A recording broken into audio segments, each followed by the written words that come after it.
up, you guys? Welcome to my channel and welcome back if you're a returning viewer. It's great to have you here with me. Today I have another brand new fall video for you guys because we are talking about Kringle Candle's fall 2025 collection. This collection just dropped a week ago with 6 brand new fragrances, and today I do have all 6 to share with you. Now, before we get started here, I do want to disclose that I am a Kringle Candle ambassador, which means if you use the code WICKEDDOLLBOY, you can save 15% off of your order over at Kringle Candle. Now, this is an affiliate code, so whenever you use it, I do receive a small kickback from it. So if you do use it or have used it in the past, I want to thank you very much. So yes, this year for the Kringle Candle Fall Collection, they have 6 brand new scents, and those are Amberwood Moss, Vancouver Cabin, Velvet Fig,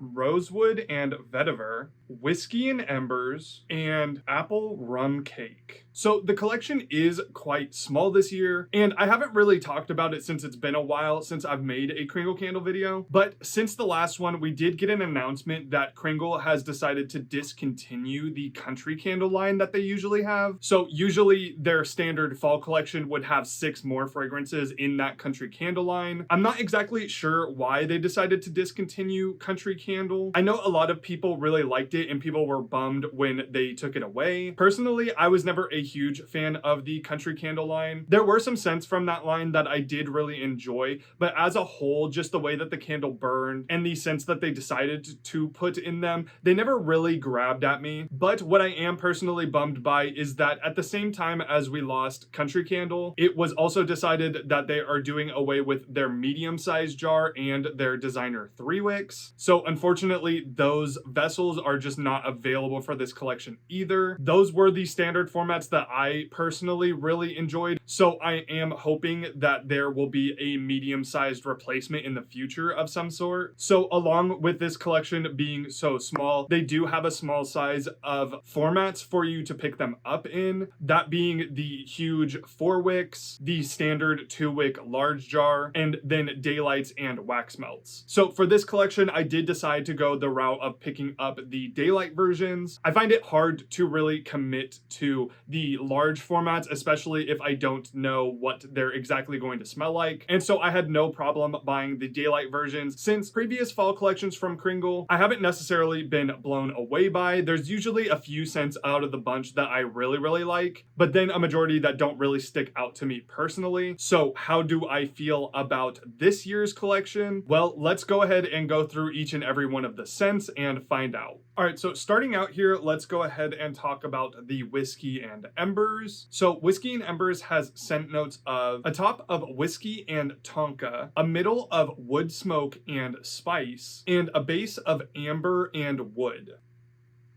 So when the collection was first revealed, this was the one that spoke to me personally. I love a smoky, boozy, woody candle, and I was really surprised when I picked this thing up and I couldn't really smell very much of it. It was super light on cold. That tonka at the top is like a smooth, almost vanilla-like scent. It was vaguely woody, but for being called Whiskey and Embers, there was a surprising lack of smoke and booze. So I was kind of hoping that when I lit this one up, it was going to reveal a little bit more of the layers. And while it didn't change very much on burn, I was able to smell a little bit more of the candle. There is a really nice, like creamy, almost like sandalwood in there. Not exactly burning, not smoldering, very much leaning more towards like freshly chopped wood in my opinion. There's maybe just a little bit of a whiskey note in there, but it's not super boozy. You don't get that sharp like alcoholic punch. And I know a lot of people out there really don't like the alcoholic notes in candles. So if the whiskey note in this one scared you off, it's really not that. I was really hoping that this one was going to be a lot smokier, a lot woodier, but that tonka is really what I'm smelling off of this candle. It doesn't necessarily remind me of like a raging fire. It more so smells like if you had a bowl of like vanilla ice cream room, and you had like a whiskey glaze on top of it, and you're like eating it at a fancy restaurant where they have one of those smokers and they put like the cloche on top of it and like pump a little bit of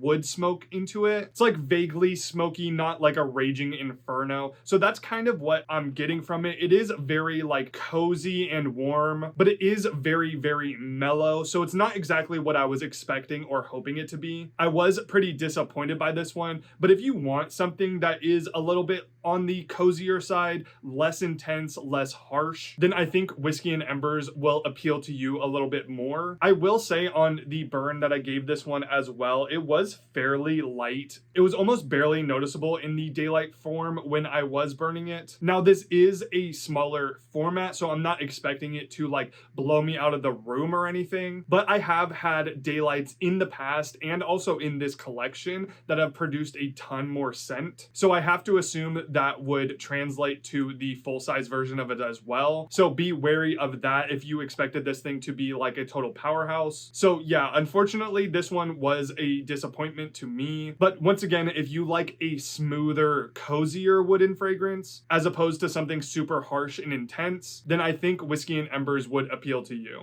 All right, so up next here, let's go ahead and talk about the Amberwood Moss. So Amberwood Moss has scent notes of a top of green and fougere, a mid of stemmy greens, lavandin, and fir, and a base of wood, amber, and musk.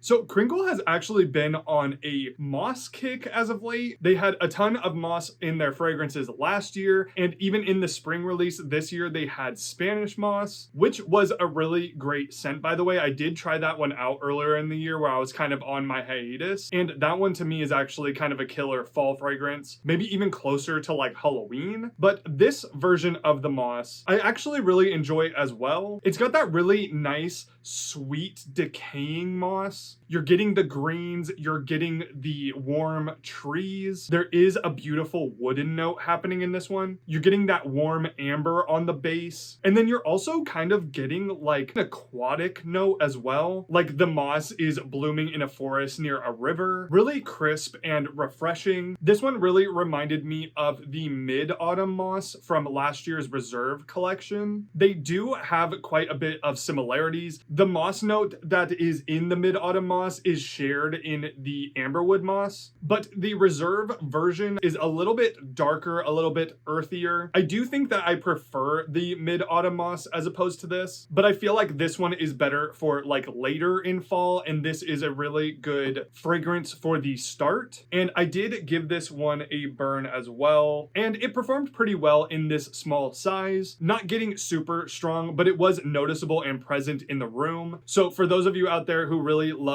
a crisp and fresh fall fragrance, then I think that Amberwood Moss would appeal to you. So the next fragrance up here, let's talk about Rosewood and Vetiver. So Rosewood and Vetiver has scent notes of a top of amber and wood, a mid of floral and fruit, and a base of amber and tobacco leaf.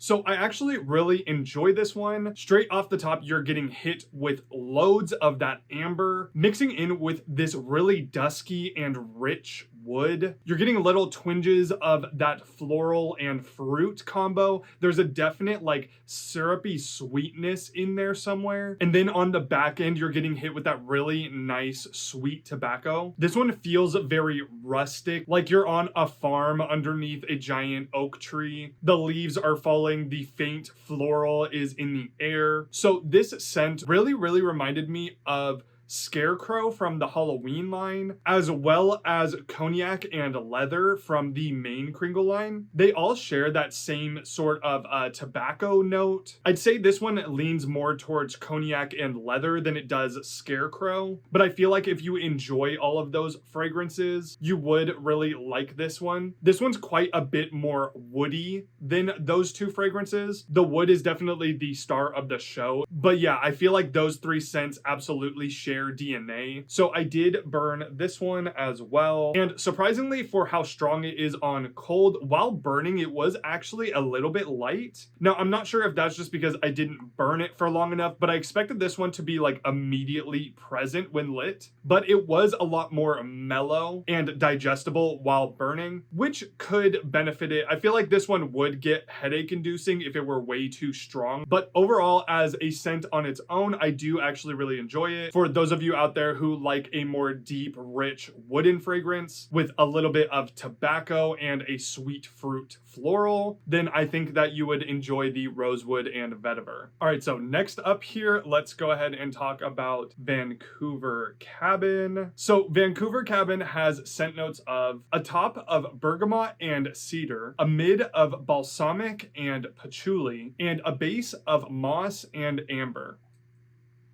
So yeah, this one's kind of your standard fall cologne-esque type of fragrance. I am getting quite a bit of that bergamot off the top here, followed by that nice woody cedar, and just a little bit of that amber as well that's kind of signifying it as that body care type fragrance. Now, it's not super strong cologne like an Abercrombie or anything. It does actually smell quite fresh. I'm not getting a ton of that earthy patchouli fragrance or the moss, but I am almost getting like an aquatic like scent that I actually do like quite a bit. I think that the label on this one is actually very accurate to what it smells like. It's not necessarily like you're indoors in a cabin during the fall time with the fireplace going or anything. It's not like a super smoky cabin fragrance. It more so smells like you're on the porch of the cabin facing the lake. You're getting the hit of that fresh watery air, and you're smelling the trees around you and just a little bit of that dusty old wood from the cabin itself. And I did give this one a burn as well, and this was yet another one that was fairly light while I was burning it. I did get like a vague fresh woody type fragrance from it, but it wasn't super strong or intense. I was kind of only able to smell it while I was hovering around the area, so not sure if that's going to translate to a larger vessel or not. But for those of you out there who love your fresher, woodier, cologne-esque type scents, I don't think you can go wrong with Vancouver Cabin. It's not necessarily a fragrance type that I gravitate towards all the time, and I don't think that this is going to be a repurchase for me, but it is nice and fresh for what it is. So up next here, let's go ahead and talk about Velvet Fig. So Velvet Fig has scent notes of a top of sweet and cognac, a mid of creamy and ripe fig, and a base of amber, tonka, and woody.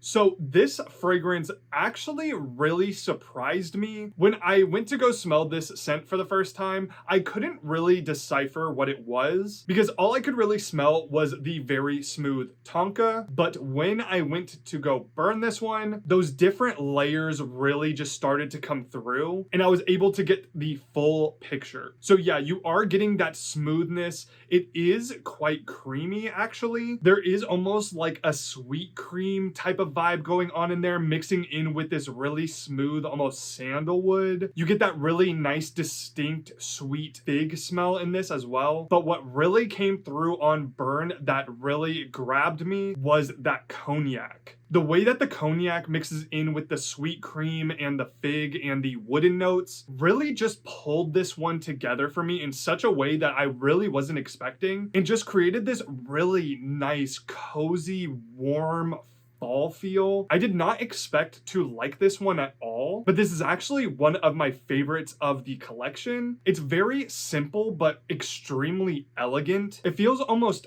fancy, like bougie in a way, and I've just been really enjoying burning it. So obviously I've gotten through a couple of burns on this one, and it actually performed pretty well for the size. Now it is a smoother fragrance, so it's not exactly a powerhouse, but I could smell this one quite prominently. That cognac is pretty strong on burn, so if you don't like cognac scent, if you don't really like alcoholic notes, then you might not enjoy this one as much. I am heavily considering picking this one up in a full size, or at least getting some wax melts. So yeah, overall on this one, really pleasantly surprised by it. If you like fig fragrances, if you like boozy fragrances, if you like that really cozy, warm type of fragrance, then Velvet Fig is the one for you. All right, and last but certainly not least here, we have my absolute favorite of the collection by a mile, and that is Apple Rum Cake. So the scent notes on Apple Rum Cake are a top of fruit and spiced rum, a mid of dates, apple, and pastry, and a base of cinnamon and nutmeg.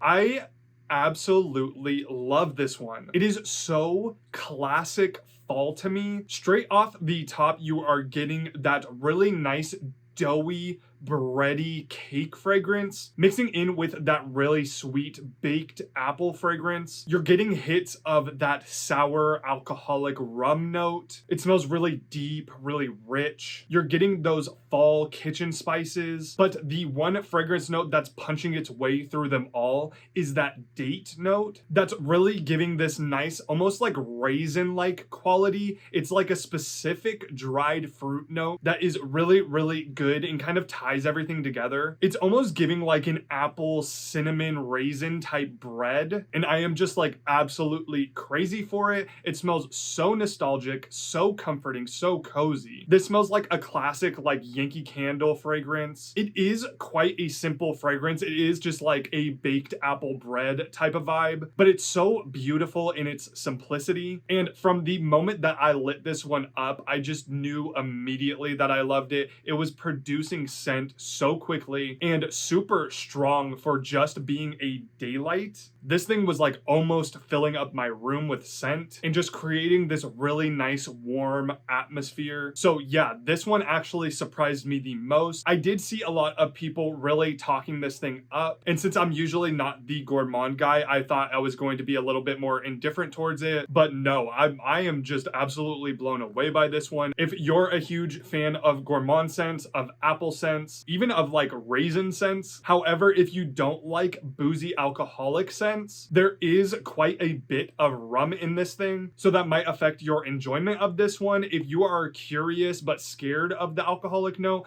I would suggest maybe trying out a daylight or wax melts first, because I could see it being a little bit too much. I am definitely planning on picking this one up in the full size, and it is a huge recommend from me out of this collection. So that is all I have for you guys today. Overall thoughts on this collection. The collection as a whole doesn't necessarily blow me away. There is that really standout fragrance with Apple Rum Cake in my opinion, and I do quite enjoy Velvet Fig, but the other four, while I do enjoy them, I don't think I would necessarily pick them up. They don't excite me as much as the other two. It doesn't really feel like there are a bunch of different unique fragrances for everyone to enjoy. There are a lot of shared scent notes between the scents, so they all do kind of like blend into each other just a little bit. So a little bit of a mixed bag for me aside from the two that I really enjoyed. But what do you guys think of this collection? Have you guys tried any of these scents out? Do any of the fragrances sound appealing to you? I would love for you guys to let me know down in the comments. Once again, if any of these sounded interested to you and you would like to try them out, you can use the code WickedDoughboy to save 15% off. With the release of this collection, we are one step closer to the Halloween collection coming soon. They did start teasing it this week, and I am very excited for it, but that is for a future video, so stay tuned in the future for that. I don't think you guys are going to have to wait too long, but remember to leave a like on this video if you enjoyed it,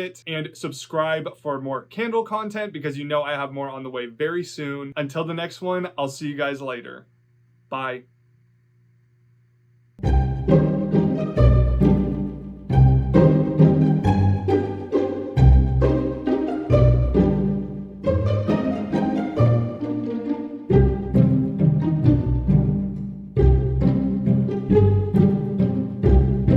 Thank you.